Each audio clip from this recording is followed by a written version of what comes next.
당 대표 이번에 구도는 저는요 선명 야당 연대와 그 다음에 당 분열 연대 이렇게 좀 나눠질 것 같아요. 일단 어제 마감이 됐습니다. 김문수, 제가 호칭 생략하겠습니다. 김문수, 안철수, 장동혁, 조경태, 주진우 이렇게 5명이 신청을 했습니다. 당대표에 5명이 신청을 했고요. 그 다음에 최고위원 선거에는 15명이 후보로 등록을 했습니다. 생각보다 좀 많이 안 할 줄 알았는데 마지막에 현역 의원들이 약간 참여를 했어요. 그 신동욱 의원, 최수진 의원 포함을 했습니다. 포함이 됐습니다. 우리 또 방송 자주 나오시는 홍석준 전 의원도 또 참여를 하셨네요. 예, 이렇게 됐는데 여기다 또 청년 최고위원 아까 좀 말씀하셨는데 청년 최고위원은 몇 명 신청을 안 했습니다. 우재준 현역 의원은 우재준 의원이 유일하게 출마를 했고 그다음 박홍준 전 국힘 중앙청년위원장 직무대행 손수조 이분 이름 오랜만이네요. 손수조 리더스 클럽 대표 최우성 청소회 프로 대표 등이 도전장을 냈다. 예, 이렇게 진행이 된다고 합니다. 일단 대변인님 이거 당대표 후보로 5명이 신청을 했는데 이 절차가 어떻게 진행이 됩니까? 이거 일단 5명 중에서 뭐 자격 심사에서 안 될 분은 없을 것 같고 자격 심사 이후에 뭐 4명으로 줄이는 거 아니에요? 그렇죠. 그러니까 다음 달 이제 이번 달 이제 5, 6일 사이에 해가지고 책임 당원과 국민 여론조사 각각 50% 해가지고요. 일단 이제 4명으로 줄이는 요 절차에 들어가게 됩니다. 그렇게 해서 그렇게 하게 되면은 지금 우리 5명이 지금 당 대표 나와 있지 않습니까? 그러면 이분 중에 한 명이 떨어져야 돼요. 지금 이제 여론조사에서 1등 하고 있는 김문수 후보 그리고 2위로 바짝 이제 다크호스로 떠오르면서 바짝 쫓고 있는 장동혁 후보, 그다음에 대선 주자로 여러 번 나왔었죠 안철수 후보, 그다음에 6선의 중진의인 조경태 후보, 그다음에 초선인 주진우 의원 이렇게 되기 때문에 아무래도 초선 의원인 주진우 의원 물론 잘 싸우고 계신 분이기만 합니다. 근데 그 청문회 국면에서 잘 실력을 잘 보여줬죠. 인사청문회에서 많이 실력을 보여주셨는데 주진우 의원이 조금 어렵지 않을까라는 생각이 좀 듭니다. 그리고 최고위원 중에서는 방금 말씀하신 것처럼 원내가 아무도 없어가지고 굉장히 이게 우려가 많았어요. 이게 야당으로서 100석이 넘는 야당인데 지금 원내가 아무도 최고위원 도전 안 한다는 게 말이 되느냐, 싸울 의지가 있느냐, 선명 야당으로서 역할을 할 수 있느냐라는 얘기가 나왔었는데 막판에 신동욱 의원과 최수진 의원, 지금 원내 수석 대변인도 같이 하고 있습니다. 최수진 의원은 이 두 분이 나오셨고요. 그 다음에 최고의 이제 화력이기도 하죠. 김민수 전 대변인도 나왔고요. 그 다음에 전 의원, 홍석준 의원, 김태우 전 강서구청장, 그리고 거의 직업이 최고위원이 아니냐라고 할 정도 들을 정도로 최고위 앞서 3번을 연속으로 했었던 분입니다. 이번에 또 최고위 4번째 도전하는 김재원 의원도 나왔었고요. 전 의원인 양양재 의원도 있고 그리고 또 주목되는 게 이제 한동훈 계열이라고 할 수 있죠. 김근식 당협위원장도 지금 나왔고 하문경 당협위원장도 지금 최고위에 도전한 상태고요.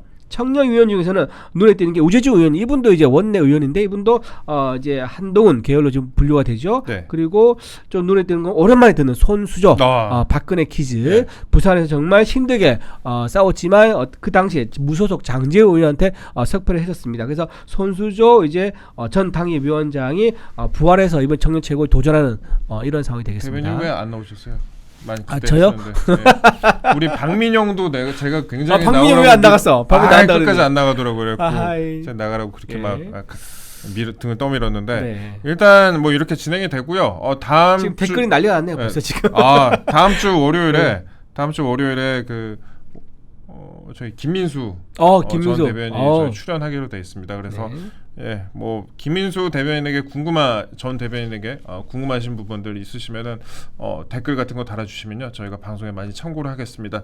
저희 가능한 남은 시간 동안 그래도 종종 출연 희망하시는 분들 몇 분 이렇게 출연을 해가지고 앞으로 어떤 식으로 당을 운영해 나갈 건지 얘기를 좀 들으려고 합니다. 그렇게 진행을 하려고 하고 있고 좀 흥행할까요, 부위원장님? 참 답답합니다. 답답하고 저는 뭐 큰 이변은 없을 것 같아요. 큰 이변 없이 누구로 간다? 뭐 큰 이변은 없을 것 같고 말 잘해야 되는데. 왜냐면 이게 대선 끝난 지 얼마 안 됐잖아요. 그래서 과거에도 대선 직후에 치러지는 전당대회에서는 뭐 크게 이변이 없었어요. 저는 이번에 관전 포인트는 이른바 한동훈계라고 불리는 분들이 있잖아요. 저는 최고위원회에도 한동훈계라고 불리는 분들이 한 20명 있다 이렇게 평가를 스스로도 뭐 당내 안팎에서 하는데 현역 의원분들 중에 뭐 나온 사람이 없어요. 최고위원 뭐 청년 최고 말고 일반 최고위원회. 네. 그래서 그만큼 신동욱 의원. 그러니까 한동훈 개 말씀이시죠. 한동훈 개. 그러니까 한동훈 개라고 불리는 예. 원내에 있는 의원분들 중에 예. 최고위원에 도전하시는 분들이 없어요. 예. 그러니까 저는 그만큼 당 안팎에서 어떤 그들이 와야 된 건지 뭐 아니면은 평가가 안 좋은 건지 뭐 모르겠으나 그래서 이번에 한동훈 개라고 불리는 분들이 3명이잖아요. 당대표 1명. 네. 최고위원회 1명, 청년 최고 1명 이렇게 일단 배치를 한 거예요, 본인들이. 그래서 전략적 배치인 거죠. 표가 딱 모이게 해서 최고위원회 반드시 이제 배치하겠다. 네. 당 대표는 못 만들어도 최고위원은 우리가 최소 2명은 만들어서 당내에서 여러 견제를 하겠다. 이 얘기를 많이 하는데 얼마나 이분들이 선전을 할 수 있을지 그리고 향후 당 운영에서 이분들이 어떤 모습을 보일지에 따라서 조금 이제 향후 한동훈 전 대표의 행보까지도 조금 달라지지 않을까 싶어요. 저는. 당 대표는 그러면은 누가 유력하다고 보세요? 말씀을 아끼셨는데 김, 안, 장, 조, 주 이렇게 5분 나오셨는데. 근데 저는 장동혁 의원의 상승세가 굉장히 무섭다고 봐요. 상승세가 있다. 상승세가 굉장히 무섭고 지금 여러 정치는 구도, 인물, 정책 여러 가지 있잖아요. 예. 그래서 구도 측면에서 굉장히 뭐 초반 이슈를 많이 본인에게 여러 가지 리스크가 있음에도 본인이 그 길을 가고 있죠. 그래서 구도를 명확하게 짰어요. 짰지만 과연 당원들이 뭐 당대표로 이번에 기회를 주실지 아니면 김문수 후보가 지난번 우리 대선 때 어려운 상황에서도 굉장히 득표를 많이 했습니다. 굉장히 득표를 많이 하고 그 과정에서 또 상당히 재평가가 많이 이루어졌어요. 네. 그동안 파팜이라고 했죠. 파도 미담만 나오고 여러 가지 굉장히 긍정적인 모습을 많이 보여주셨기 때문에 그래서 당대표에 대해서는 뭐 그런 부분을 당원들이 평가하지 않을까 싶어요. 교과서적인 답변 연습해 오신 거 아니에요? 이렇게 빠져나가야지 하고 연습해 오신 거 아니에요? 근데 일단 우리 시청자 여러분 다 아시죠? 뭐 이렇게 뭐 아시죠? 다 아시죠? 저희 또 MC를 하기도 하셨으니까 전당대회 일단 저희가 계속 또 신경을 좀 써보겠습니다. 일단 제가 스케줄을 좀 말씀을 드리면 다음 달이 아니죠. 벌써 8월이 됩니다. 8월 5일하고 6일 사이에 만약에 8월 5일하고 6일 사이에 만약에 아니죠. 책임당원 투표하고 국민 여론조사가 각각 50%씩 반영이 되는 예비 경선을 한다고 합니다. 여기서 이제 누가 진출을 할지가 결론이 나겠죠. 그래서 대표 후보는 4명, 또 최고위원 후보는 8명으로 압축을 합니다. 그 이후에 본 경선 진출자들이 권역별 합동 연설회 하고요. 그 다음에 방송 토론회를 거쳐가지고 본격적으로 선거 운동에 돌입한다라고 지금 나와 있습니다. 그래서 모쪼록 지금 야당이 되어버렸는데 또 너무 이렇게 다운돼 있기보다는 이렇게 또 장이 한번 서면은 또 지지자들이 또 응집되는 그런 효과가 있고요. 그 다음에 또 그래도 또 어떤 식으로 비전을 보여주는 여부에 따라서 앞으로 또 지지층에서 좀 기대를 할 수도 있는 부분이니까요. 이 전당대회 끝까지 한번 챙겨봐 주시면 감사하겠습니다. 전당대회 얘기는 이 정도 했고. 저도 얘기하고 싶어요. 얘기하세요. 예, 좋습니다. 이번에 당 대표 이번에 구도는 저는요 선명 야당 연대와 그 다음에 당 분열 연대 이렇게 좀 나눠질 것 같아요. 선명 야당 연대 이제 김문수 후보와 장동혁 후보가 굉장히 우리는 싸우는 전사의 리더십이 필요하다라고 지금 입장을 취하고 있고 싸우는 정당으로 거듭나야 된다라고 얘기를 하고 있는데 너무 양다리 걸치시는 거 아니에요? 그런 있고요. 근데 지금 안철수 조경태 후보는 당에서 사람들 다 정리하자라고 지금 얘기하고 있으면서 그렇게 따지면 40명이 넘는 사람들 다 정리돼요. 지금 이분들 입장에서 시각에서 본다 그러면 그렇기 때문에 이거는 당의 화합이라든가 단일 대우에 굉장히 거스르는 거죠. 그래서 당 분열 연대처럼 보입니다. 그래서 이렇게 두 구도로 나눠져 있는데 결국은 이번에 과반이 안 나오지 않습니까? 그럼 결선 가게 돼요. 그럼 결선 가게 되면 누가 갈 수밖에 없느냐? 김문수, 장동혁 이 두 분이 결선 갈 수밖에 없을 것이다라고 저는 이제 예측을 하고요. 그리고 한 명 주진우 의원이 이번에 당 대표 도전이 아니라 최고위에 있었으면 정말 좋았겠다는 생각을 개인적으로 합니다. 최고위에서 무조건 됐을까 이분은. 근데 이번에 그렇죠. 근데 이번에 이번에 안타깝게도 5명이 지금 나와 있는 상황이고 4명밖에 안 뽑으니까는 여기서 어쩔 수 없이 주진우 의원이 양보를 할 수밖에 없는 그런 좀 안타까운 상황이다 말씀을 좀 드리고요. 최고위원 중에서는 지금 신동호 의원이 원내에서 워낙 뭐 수석 대변하면서 활약을 잘 보여주셨거든요. 그래서 신동호 의원이 무난하게 되지 않을까. 그리고 최수진 의원도 수석 원내 대변으로서 많이 활동하고 있기 때문에 이 두 분 정도는 최고위원으로서 거의 이제 당선 가능성이 높다. 나머지 이제 6명이 굉장히 치열한 전쟁이 될 것이다. 저는 그렇게 좀 봅니다. 그리고 홍석준 형님은 홍석준 의원하고 네. 김민수 전 대변인 그리고 또 옛날 저와 함께 조국 저격수였고 문재인 정권과 많이 잘 싸웠었던 김태우 전 강서구청장 이런 분들 그리고 나머지 다 좋은 분들이에요. 예. 그렇게 해서 좀 열심히 이제 하는 치열한 최고위 전투가 되지 않을까 싶은 생각이 들고 청년 최고위에서는 저는 손수저 의원에 좀 관심할 필요가 있다. 후보에 좀 관심을 둘 필요가 있다고 생각합니다. 청년 최고 근데 이게 현역 의원이 훨씬 더 유리한 거 아니에요? 훨씬 유리해. 더구나 TK잖아. 그래서 좀 굉장히 유리해 보이는데 이 좀 변화에 대한 이제 열망이 있을 겁니다. 그리고 이분이 좀 한동훈 계열로도 분류가 되지 않습니까? 그래서 당원들이 보기에 글쎄요. 지금 당의 어떤 이제 지도부가 지금 선명 야당의 포커스를 둔 지도부가 꾸려질 것 같은데 거기에 이제 비협조적일 수 있는 그런 이제 최고위 들어가기보다는 적극적으로 참여하고 싸울 수 있는 그런 청년이 들어가기 낫지 않겠느냐. 그래서 또 듭니다. 우리 주진우 의원님 종종 저희 방송 나오셨는데 방금 얘기 들었다면 되게 서운하겠다. 근데 저도 진짜 너무 좋아하시는 분인데 당 대표가 이걸 조금 생각 다시 해서 좋았을 건데 안타까운 생각이 듭니다. 알겠습니다. 예. 저는 좀 이번 전당대회가요. 우리 국민의힘도 그렇고 당원들도 그렇고 좀 자신감을 회복하는 전대가 됐으면 좋겠어요. 좋죠. 지금 너무 분열하고 서로 탓하고 어느 순간 혁신, 쇄신이라는 키워드가 진짜 그 본질은 없어지고 자신의 선명성을 부각하고 정치적으로 이용하는 도구가 돼버렸어요. 진짜 혁신은 없어지고 본인의 어떤 정치적인 스탠스를 부각하기 위한 그런 단어가 되어버렸단 말이에요. 저는 굉장히 불행한 이런 역사가 반복되어서는 안 되기 때문에 저는 뭐 이번에 꼭 이 전당대회가 자신감을 회복할 수 있는 전당대회가 될 것이다 라고 믿고 있습니다. 알겠습니다. 저 댓글 보니까 김정식 왜 박충건 왜 청년 최고에 안 나오냐. 그러네. 정식이 나올 줄 알았는데 안 나오고. 정식이는 지금 뭐 김민수 이제 전 대변인을 많이 응원한다고 도와준다고 하는 것 같더라고요 보니까는. 그렇군요. 그리고 박충건 의원도 저희 방송 종종 출연하는데 청년 최고 나온다는 얘기가 있었는데 또 안 나오는 것 같습니다. 일단 이 정도로 대진표가 꾸려졌습니다. 저희 마지막으로 그 검찰, 특검, 법원 관련된 얘기 좀 잠깐 좀 해보겠습니다. 오늘 민중기 특검팀이요. 잠시 후 오전 9시에 윤석열 전 대통령 체포를 위해서 서울구치소를 찾는다고 합니다. 이게 보니까 직접 특검부가 수용실 앞까지 가가지고 구인 절차를 밟는다고 합니다. 이게 그러니까 원래 지금 이제 윤 전 대통령의 자진 출석을 유도를 하고 권유를 하고 불응할 경우에는 수용실 앞까지 가가지고 교도관 지휘를 통해서 구인 절차를 밟을 방침이다.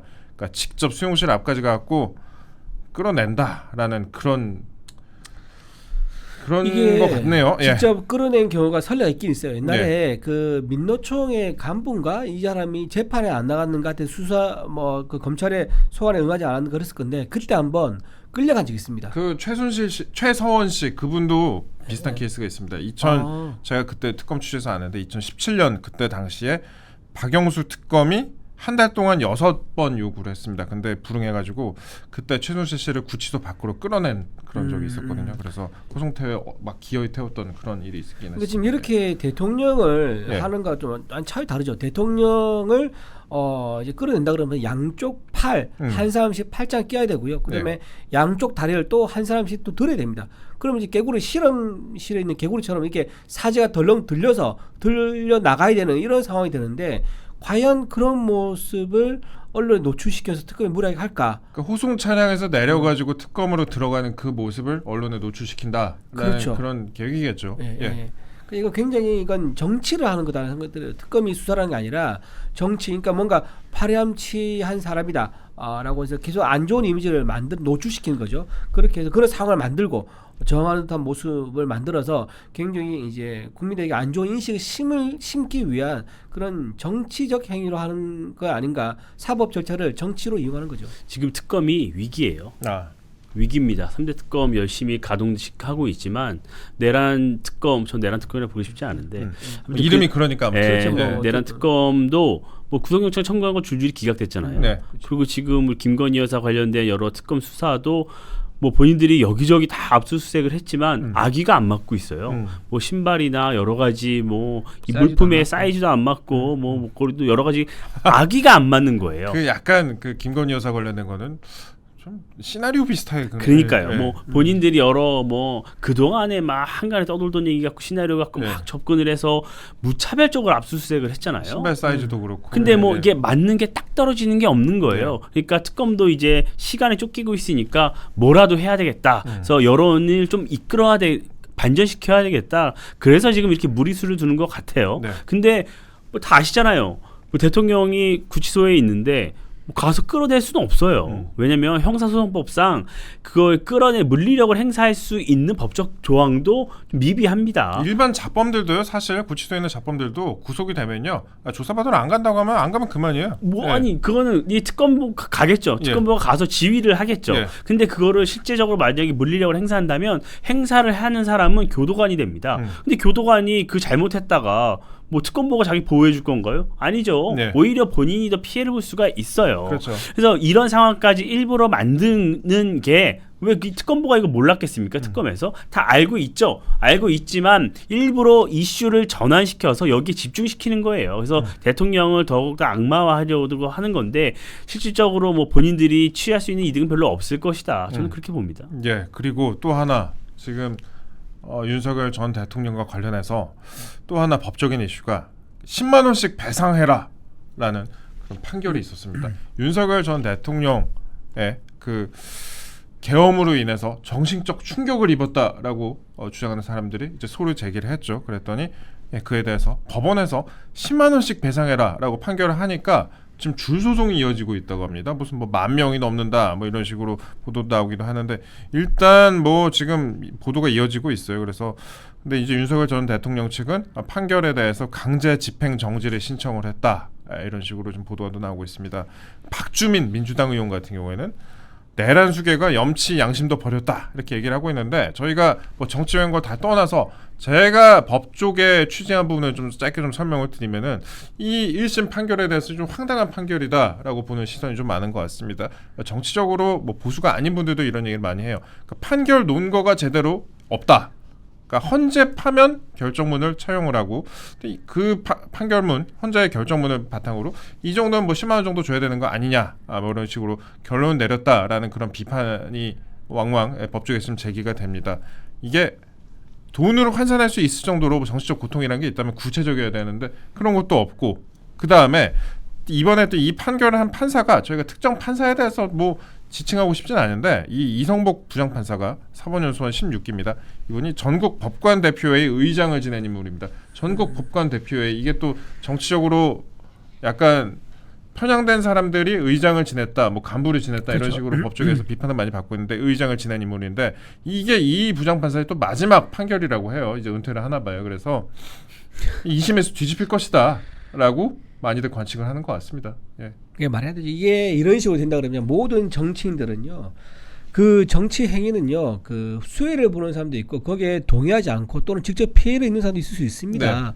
그런 사람들 그럼 전부 다 손해배상 청구하는 거예요.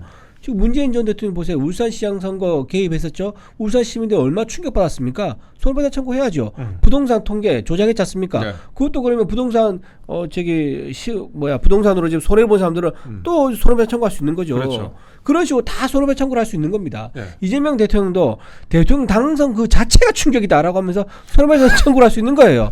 하실게요? 아니 그렇게 할 수 있는 거 이게 이런 식으로 특히 부동산 폭등 같은 거는 그 김현미 전 장관이나 문재인 전 대통령 당연히 할 수 있는 거 아니에요? 그 정도. 그렇죠. 정치적 충격. 집이 일단 갈 곳이 없어져 버렸는데. 그리고 최동석 같은 이런 인사혁신처장 임명한 거 보세요. 어떻게 전 국민을 정신병동에 있는 환자라고 비유한 사람을 가지고 임명을 합니까? 최동석도 그럼 손해배상 청구해야 되고 그 사람 임명한 이재명 대통령도 손해배상 청구해야 되는 거예요. 이건 말이 안 되는 무슨 시트콤 코미디 같은 그런 상황이 벌어지고 있는 건데 이거는 이심 가면 항소심에서 반드시 이거는 뭐 바로 잡힐 거라 봅니다. 그러니까 많은 국민들이 이거에 대해서 지금 이제 좌파 성향의 국민들이겠죠. 그래서 뭐 소송에 참여를 한다. 보통 이제 이름을 알리고 싶은 이제 변호사들이 또 단체로 소송한다고 사람들 모으기도 하는데 결국에 이렇게 되면은 재미 보는 건 변호인밖에 없다. 그렇죠. 이렇게 맞아요. 2심에서 뒤집혀 버리면 그냥 법조계 활기만 돌고 마는 거다. 활기는 돌 수 있는 거죠. 예.